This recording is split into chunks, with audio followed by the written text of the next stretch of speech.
I'm thrilled to be here. It's really a pleasure and an honor. And as Davis said, my passion really is to impact people's lives by talking about my faith and my business experience. So I hope that we will positively be impacting you today. The title of the presentation is A Career of Consequence at the Intersection of Faith and Business.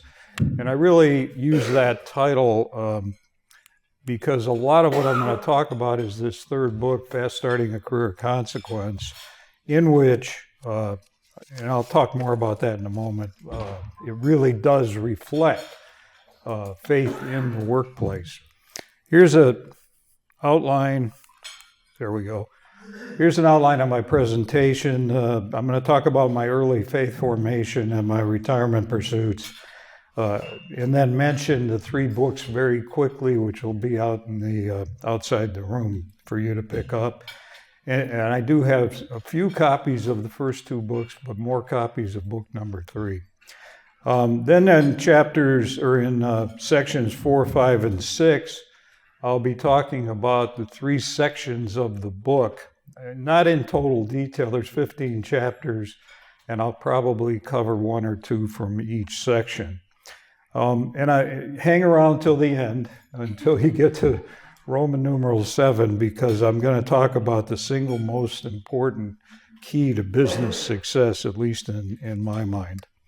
I probably, at the bottom of this slide, you see that it says Q&A, but I'm going to hang around here as long as I have to. If you want to stay and talk to me and ask questions, I'm not telling the story about the miracle that Jeffrey mentioned, but I'd be happy to talk about it later. In terms of my early faith formation, I was not raised in a worshiping Christian family. We hardly ever went to church. But I was part of the baby boomer generation. In my neighborhood, there were lots of kids you can imagine in that generation. And we'd walk around the block and talk about faith. And frankly, I was confused because so many different faith traditions were represented. And I went into my bedroom at age 12. My parents were at work. My brother was out playing. And I had this, what I call a mystical adolescent experience. I was talking to God and asking God questions. I said, "Are you real? Will you be with me forever? What's this about Jesus and the Holy Trinity? How does something come from nothing?" I'm asking all these questions, and I actually had an out-of-body experience. I was raised from the bed. I felt like I was in God's hands, and He was speaking to me. I didn't have a vision. I didn't hear a voice, but He was speaking to me and communicating by saying, "Yes, I'm with you now. I will be with you forever, and answers to your questions will come in time." And that was it. That was the whole experience. But it really gave me an enduring faith up until now, and a burning desire to learn a lot more. And so I retired early from New York life as president of the company to pursue what I tell people was my lifelong dream, to go to divinity school and advance my education and spiritual development.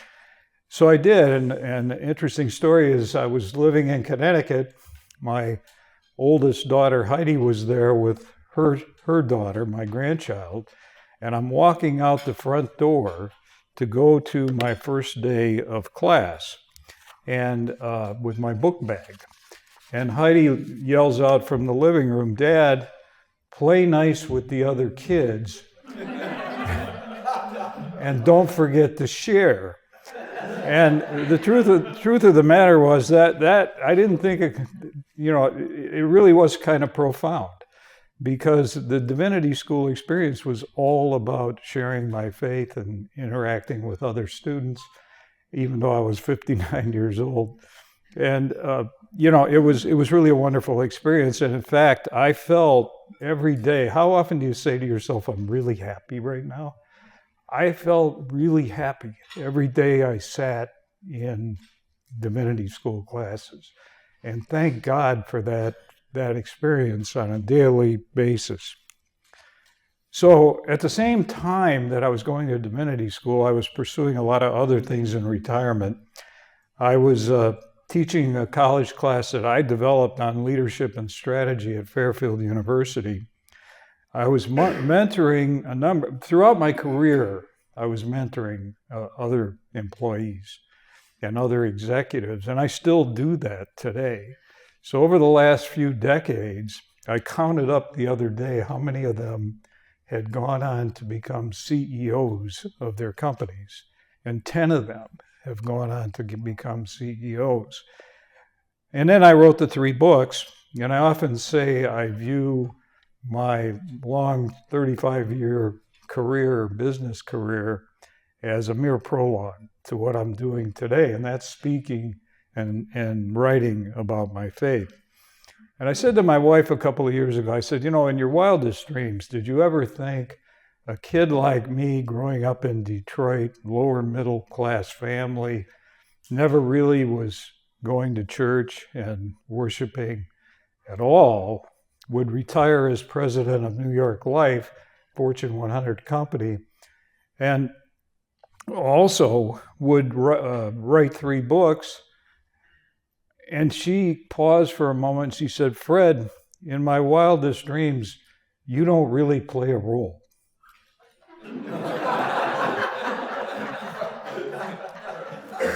Oh, well, she had a sense of humor. She has a sense of humor. Here's the 3 books, the cover images of the 3 books. They're all gonna be outside the doors here. The first book was God Revealed. It really told 31 stories of my personal encounters with God. It's really kind of an expanded testimony over the course of my life. Grace Revealed on the right there was the second book I wrote, and it was after doing a lot of speaking engagements, speaking to small groups in particular, but I did radio and TV interviews also. And I heard stories. By telling my stories, I gave permission to people to tell me their stories. And I heard these incredible stories of people in really severe crisis, some of them suicidal, who only survived it really through their faith and their relationship with Christ. And so I decided I had to write that book. And there's 20 stories in that book of people that I spent a lot of time with writing their stories. And someone at the 700 Club had read the book and called me and said, Fred, we want to talk to some of the people in your book to potentially do a feature video. And they did. They did 2 feature videos of stories from the book, and called me afterward to say over 8,000 people had called in prayer requests after watching those 2 videos. So it was very gratifying to have done that. Finally, Fast Starting a Career of Consequence. I want to, my daughter Dina calls this my magnus opus because it integrates faith and business. And Dina was really part of the genesis of the book. After she graduated from college, and by the way, she graduated from Calvin. After she graduated from college, she got a job kind of languishing in the marketing department in a very, very large multinational cosmetics company. And she came to me and she said, Dad, I really need some tips and some advice on how to succeed and how to build a career and get noticed, be considered high potential. So I prayed about it. I thought long and hard about what I would notice at New York Life, how I might notice someone deep down in the organization. And I gave her 5 tips that I'm going to talk about later. And she, in 5 years, she got promoted 4 times.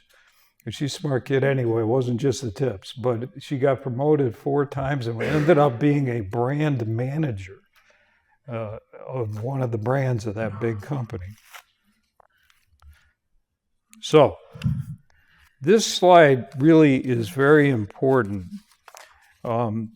It's Fast Starting the Career Consequence. I'm introducing the book here, and the first 5 chapters are biblical principles in the workplace. Then the next 10, chapters 6 through 10, are the 5 tips I gave to my daughter, and 11 through 15 were tips that I developed later as I continued to mentor people. The important point is there are scriptural references in every chapter, hence this intersection of business and faith. The biblical principle chapters have experiences from my business experience. The other chapters have also all the scriptural references and specific tips on how to advance your career. And I wrote down here providential market expansion. If you walked into this room and you saw the title of my speech, Fast Starting a Career of Consequence, you might have thought twice, well, I'm already into a career. I don't need fast starting tips. But what happened after beginning to write the book during COVID is the market dramatically expanded. Suddenly I realized, and I wasn't done with the book at that point, I suddenly realized there are people coming back off of COVID furloughs who would be entering the workplace. There were people coming back from military service, child rearing service, care to their children, and many, you heard this expression during COVID a lot, reimagining their future career. So it turned out that the market just kept expanding. And what surprised me even the most is even seasoned executives were buying the book. And if you were to read, each book has well over 100 reviews on Amazon. If you were to read some of those reviews, you'd see that there were a couple of CEOs said, I really wish I'd have read this book earlier in my career.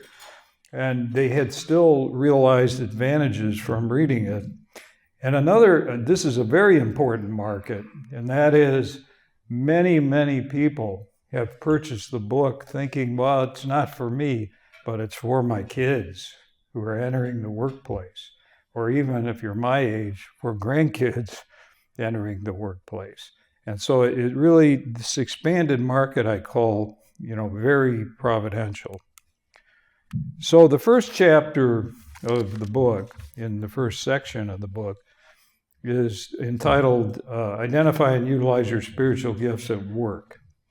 And I'm only going to talk about in detail this chapter, but we all have spiritual gifts, whether you've identified them or not. And most of us, or many of us, spend at least half of our working time at work, half of our waking time at work. In my case, and probably Jeffrey's case, it's much, much more than half. But, if that's the case, I really believe the Lord wants you to utilize all of your spiritual gifts, not only in that phase of your life, but in work. So this next point, I wrote the word providential at the end of it. My church was going through a spiritual assessment tool. Maybe some of you have seen that and taken that, where it's got like 69 questions that you have to answer and score, and you add up the scores, and the highest scores pop up to the top, and those are likely to be your spiritual gifts. And I found it to be pretty reassuring for me in identification of my spiritual gifts. In fact, so much so that I wanted to put that test in my book. And so I'm looking through the brochure and I can't find who wrote it. And I Googled it. I couldn't get an author name. So I called a friend of mine who's at the Houston Baptist University Business School named Darren Shear. I called him up and I said, Darren, I've been using this spiritual gift assessment tool and I'd love to put it in a book, but I can't find the author. I need to get permission. So he pauses on the other end and he says, Fred, you have my permission. They talk about something providential. He wrote the book. I said, what? He said, I wrote the book. You can put it in. So I put it in as the appendix. And I've had several people. One guy was a CEO of the American College of Financial Services, good friend of mine.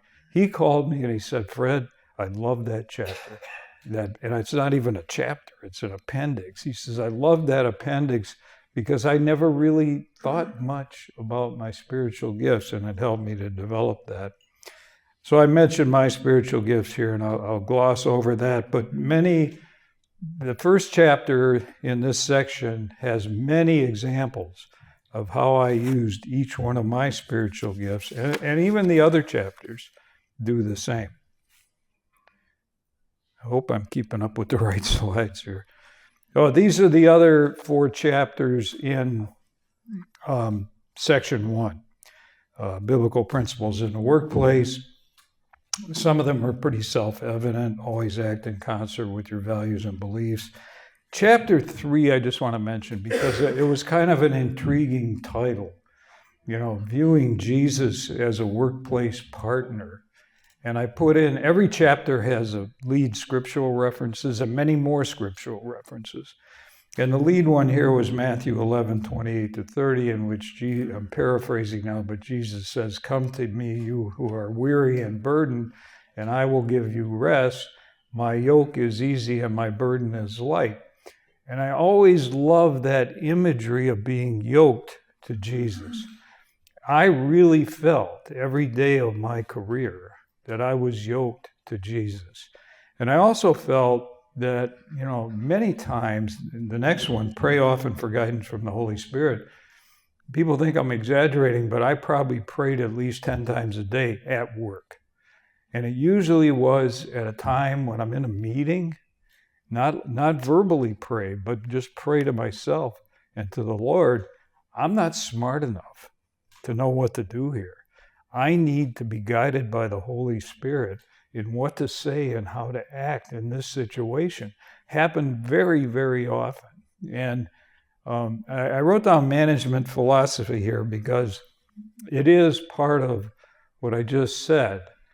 Many of you may know, maybe you don't, I know a lot of people who don't want to hire people that threaten them. They don't have a succession plan.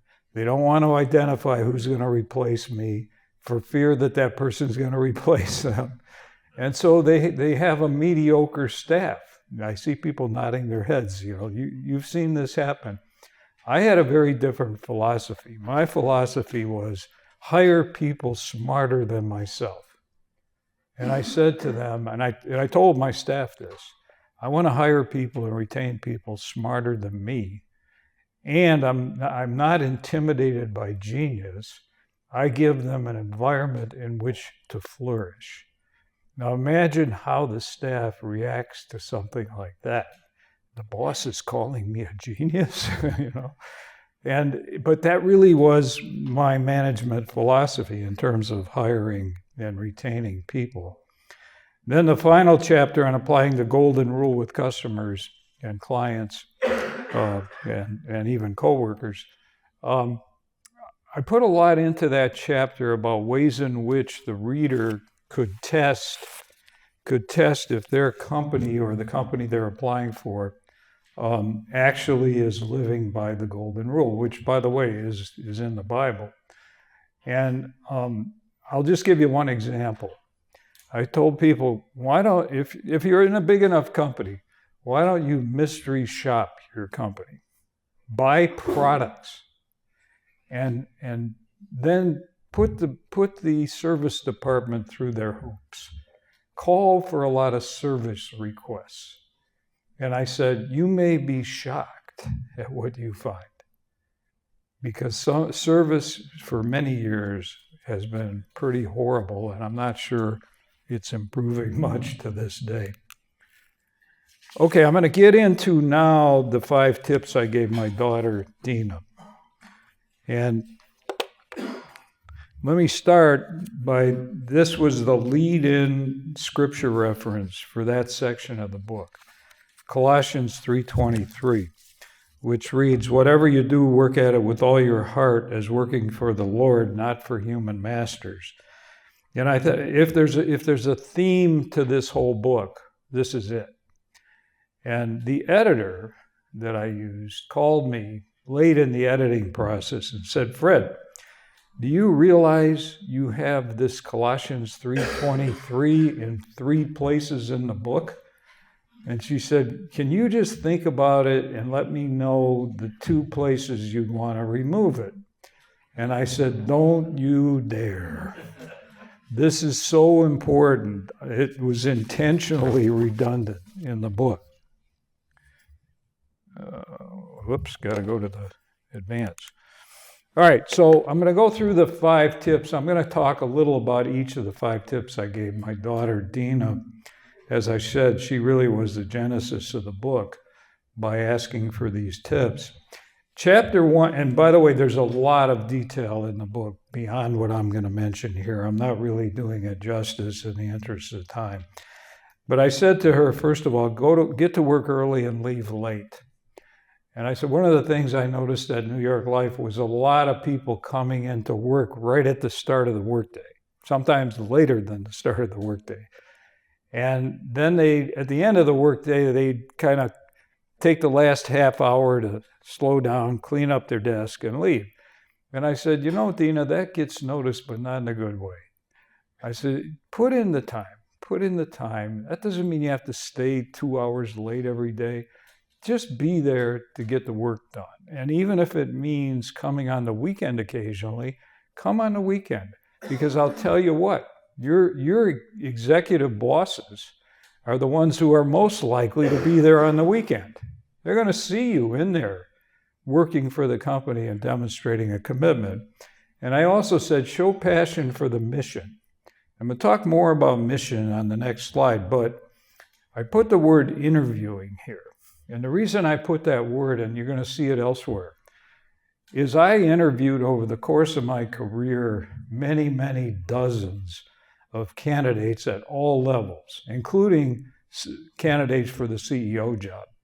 Because I was on a corporate board, 2 large corporate insurance boards, and I was on the search committee for CEO. So I'd interview CEOs, CEO candidates.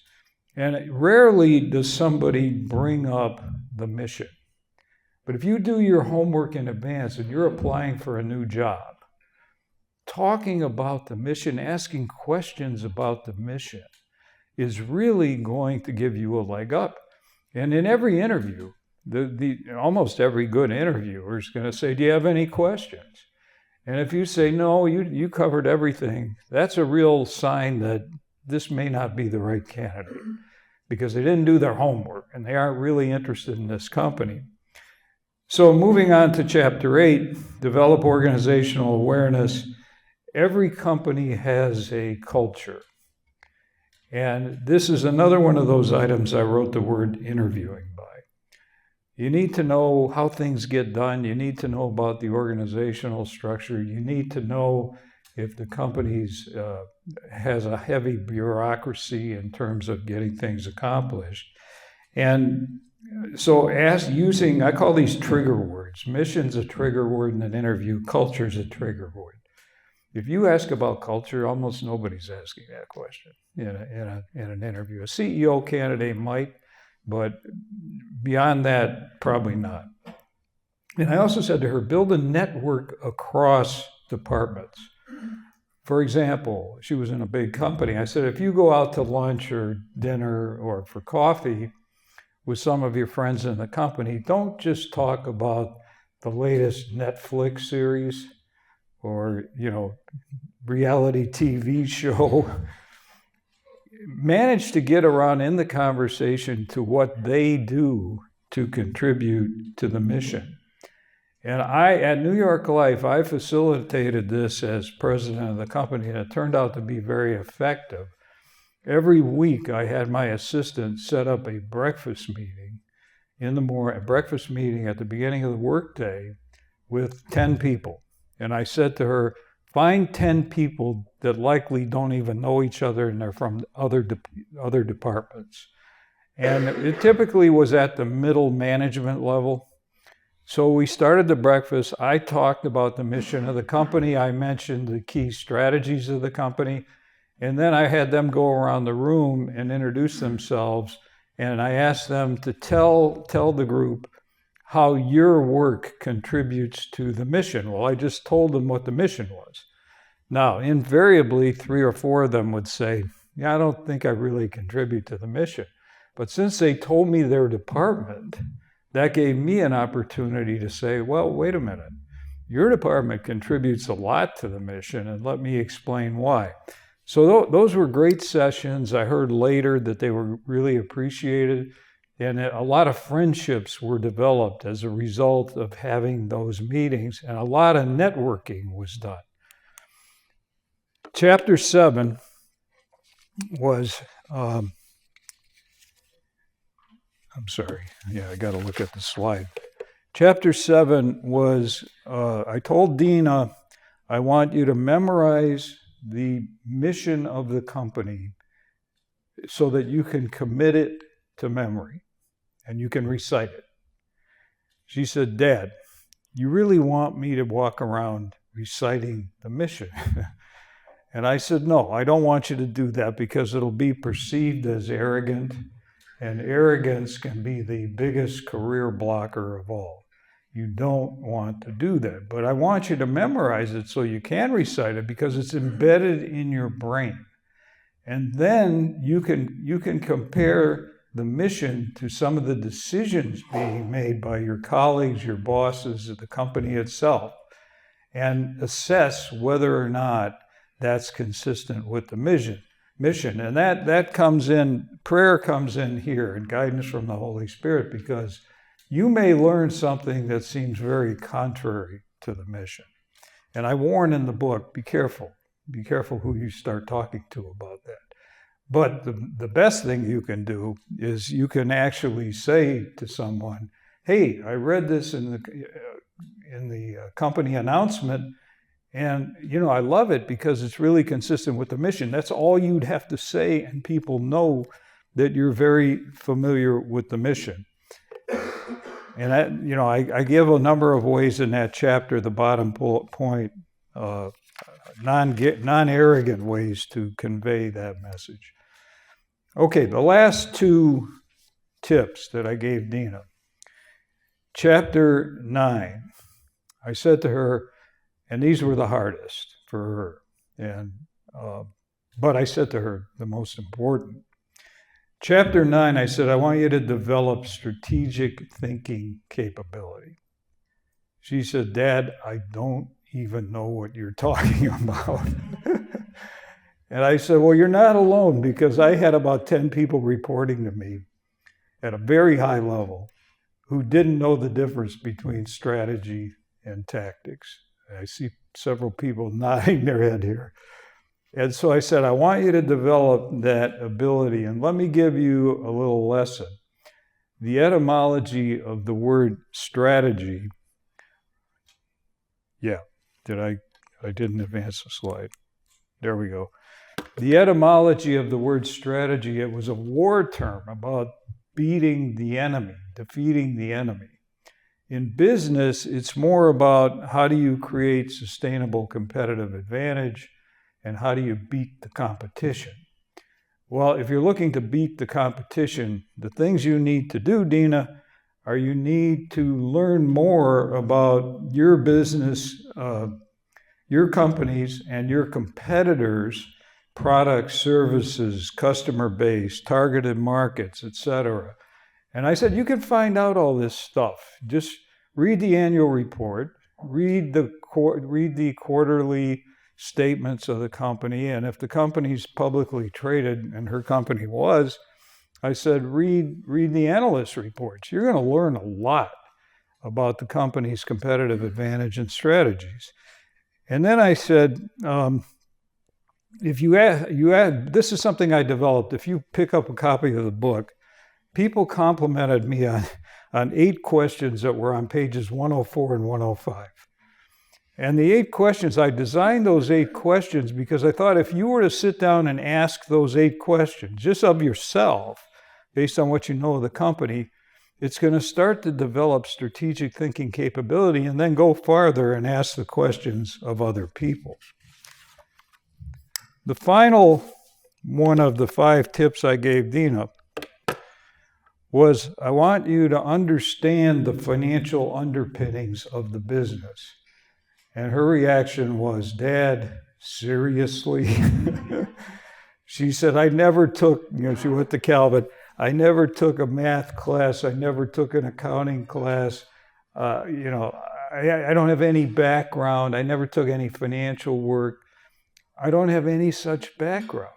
And I said, well, let me make it easy for you. I don't want you to, first of all, I want you to find somebody in the accounting department who could help you out. And find somebody that's willing to put some time in. I don't want you to learn every line item of the income statement and the balance sheet. No, that'd be a waste of your time.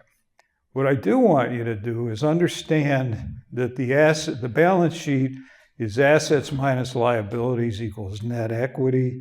The income statement is revenues minus expenses equals profit or loss.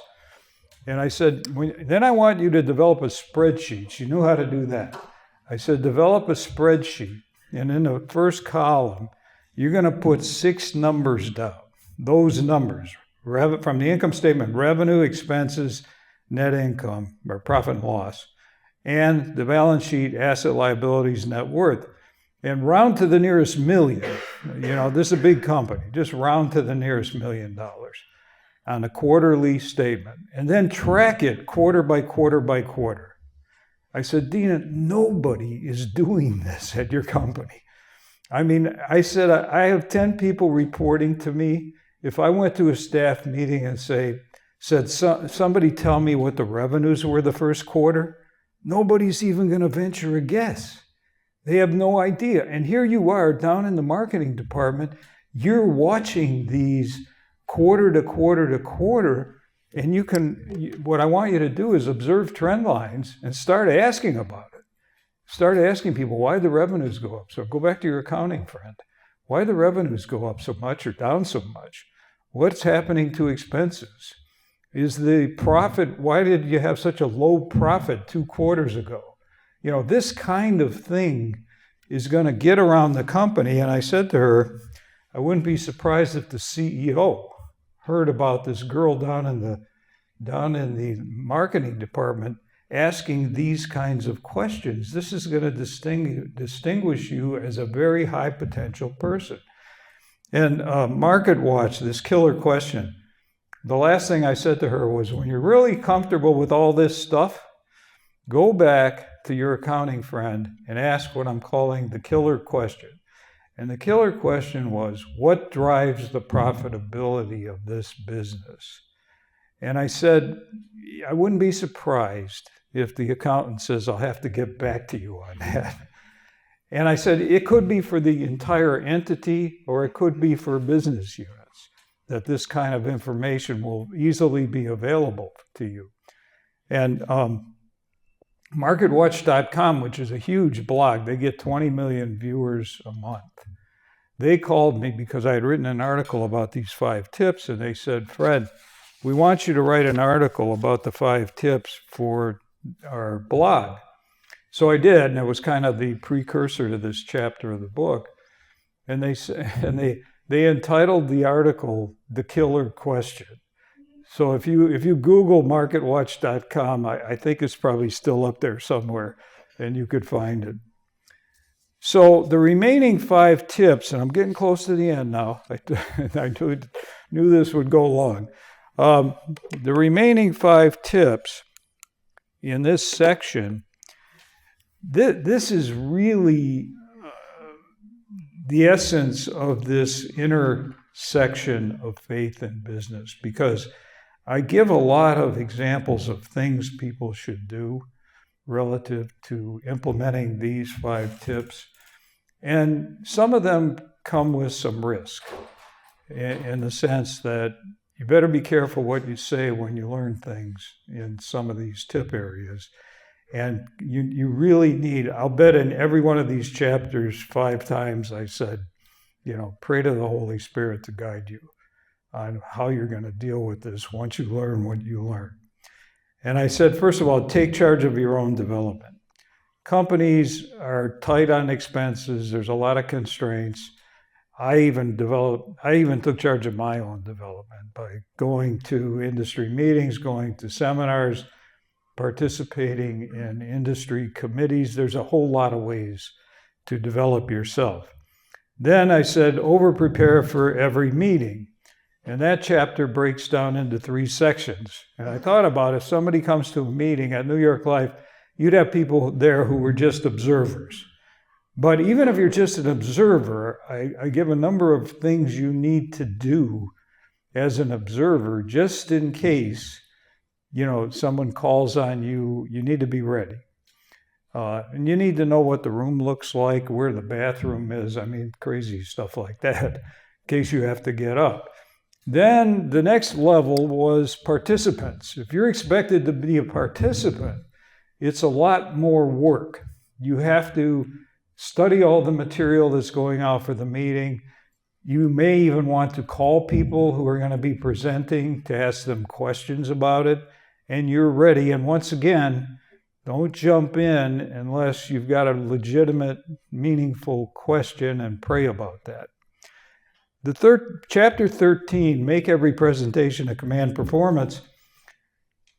This one, I almost pulled it out of the book because at New York Life, I gave many presentations every week, and they were often totally different types of presentations. But I put a lot of time in preparing for those.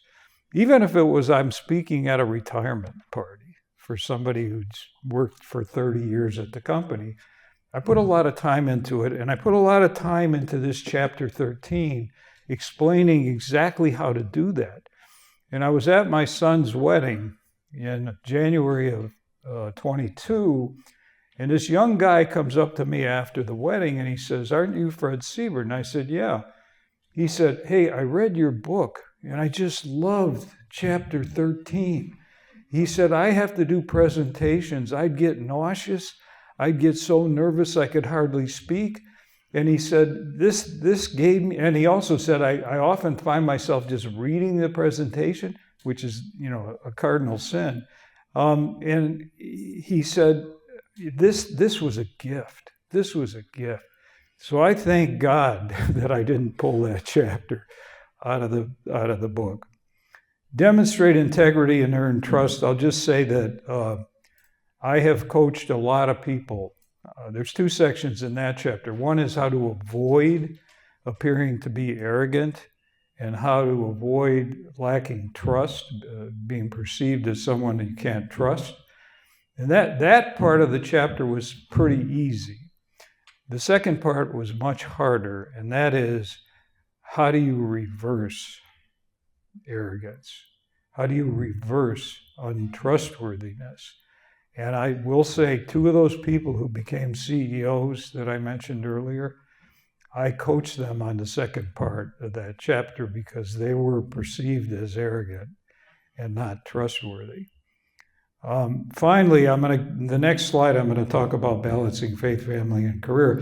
But at the bottom of this slide, I put all these trigger points for interviews, whether you're the person doing the interview or you're the person who's the candidate. These are important trigger words: mission, culture, strategy. That's another one, strategy.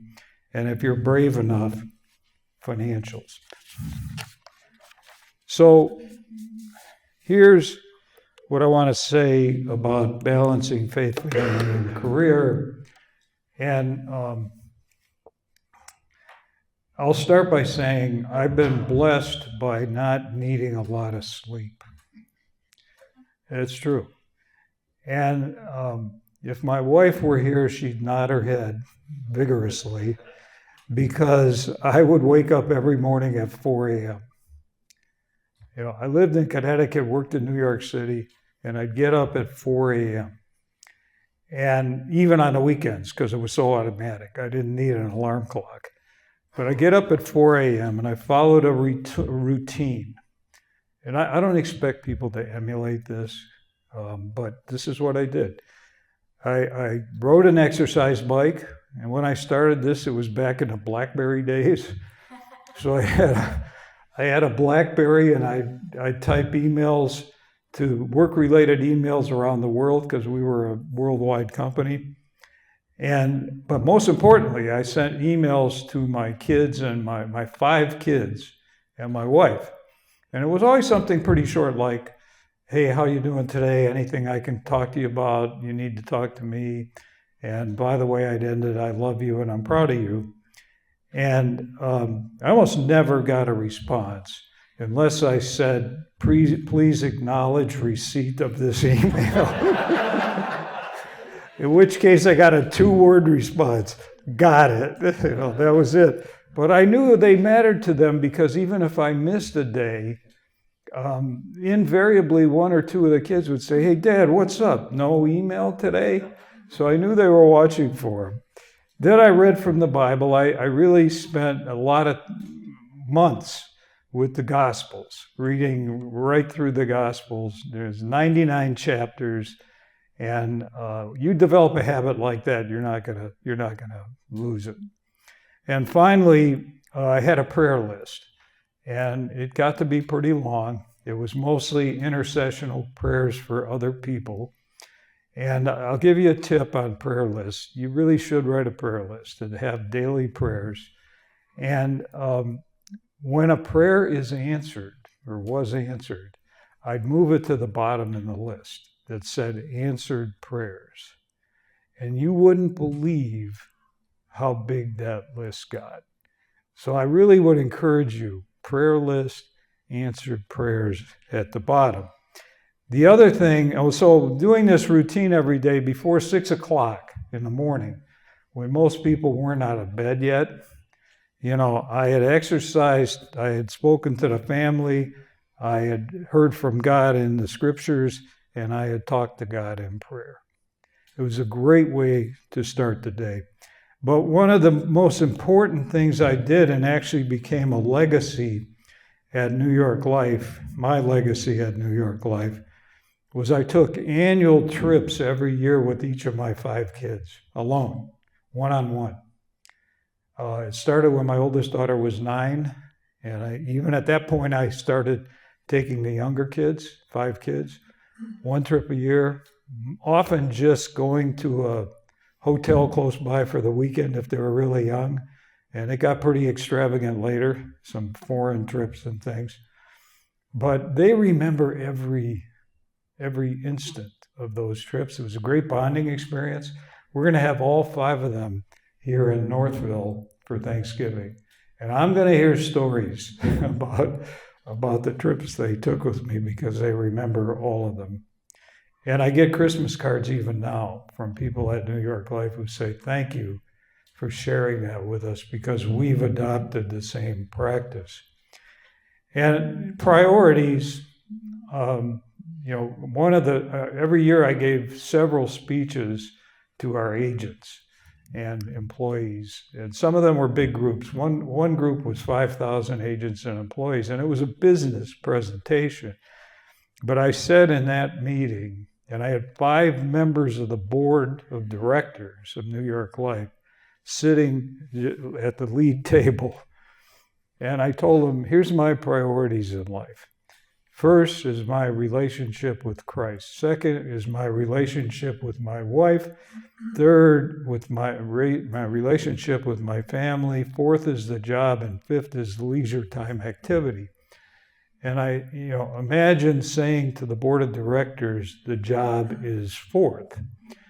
But they knew me. They knew that's who I was. So I had no fear in expressing that. But I had to confess, as we all would, sometimes it gets upside down. Right? Never the leisure. The leisure was always last. But sometimes the job ends up being number one. So here's that Roman numeral 7 that I said I wanted you to stay for. And nobody got up and left yet. So good, you're all here. Single most important key to business success in my mind, and any entrepreneurs in the room are going to agree, they're going to resonate with this, is simultaneous top line and bottom line growth. Simultaneous. Top line being revenues, bottom line being profits. And in the insurance business, it was easy to grow the top line if you're not worried about the bottom line. You just lower your prices, you increase your compensation to your distributors, and you loosen your underwriting standards. And by the way, a lot of companies did exactly that if they were putting their company up for sale, because they wanted to show big increases in revenues. But when you do that, the bottom line suffers. And it's easy, conversely, it's easy to grow the bottom line if you're not worried about the top line growth, because you just do the opposite. Raise prices, cut compensation, tighten the underwriting standards. So but the trick is to do them both simultaneously. And I have a great example of that I was very close to. New York Life bought this little company called Express Scripts. Some of you may have in your wallet or purses an Express Scripts prescription drug card. You may have. I do. And we bought it in 1992 for $3 million. That's all. All in, $3 million. That company was worth $3 million. You know, they had a small staff. They were a startup. They were getting into prescription benefit management. And I was on their board for a number of years. And I learned a lot from being on that board and working with the CEO. And in less than 2 decades, really, I think it was like 17 years.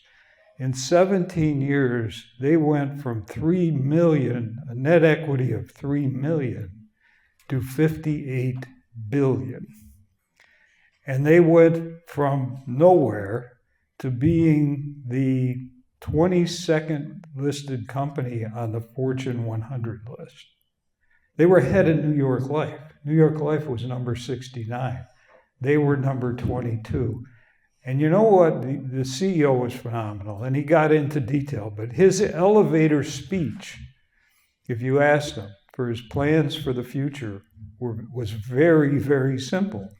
It was 30% revenue growth, top line growth, and 30% bottom line growth every year. And he didn't quite hit it every year, but he was close. And in many years, he did hit 30-30. And that's what enabled him to grow so quickly and advance as fast as they did. So I'm going to close.